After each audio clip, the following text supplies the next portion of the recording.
My name is Gary Grimes. I live in Wall, New Jersey. I've been a Giant fan all my life.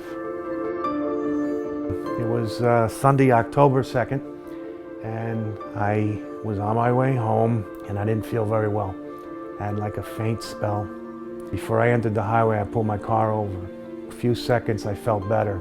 I then entered the highway. That spell came over me again. The next thing I know, it was 2 weeks later, and I woke in Jersey Shore Medical Center.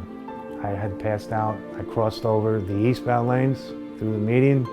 I crossed over the westbound lanes and crashed 50 feet into the trees. I had dislocation of the subtalar joint in my right ankle. I had crushed 2 vertebrae in my back, burst them.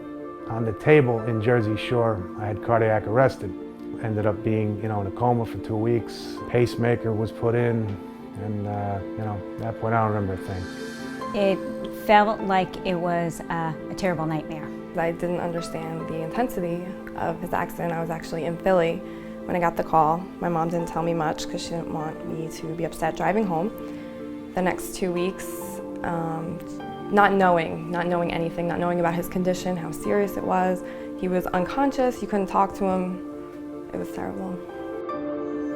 About a week before the Super Bowl, I received a handwritten letter from Coach Tom Coughlin of the New York Giants. I was sitting in my usual spot on Saturday, and my wife came in with the mail around 1 o'clock on Saturday, and she has this big envelope for me.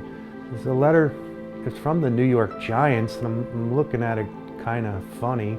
I started reading. It said, "Dear Gary, I understand you're going through some tough times right now, but I just want to let you know that the New York Giants stand behind you.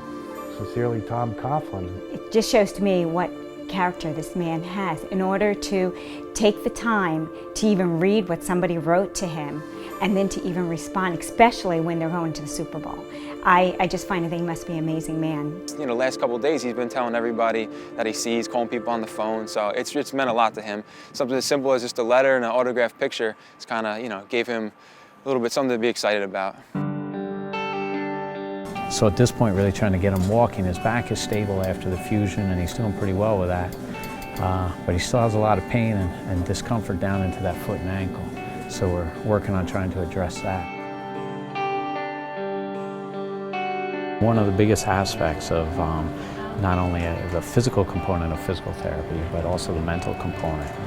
A big part of my education was also the psychological aspect of not only exercise, but healing. And over and over studies show that having a positive attitude helps with that healing process.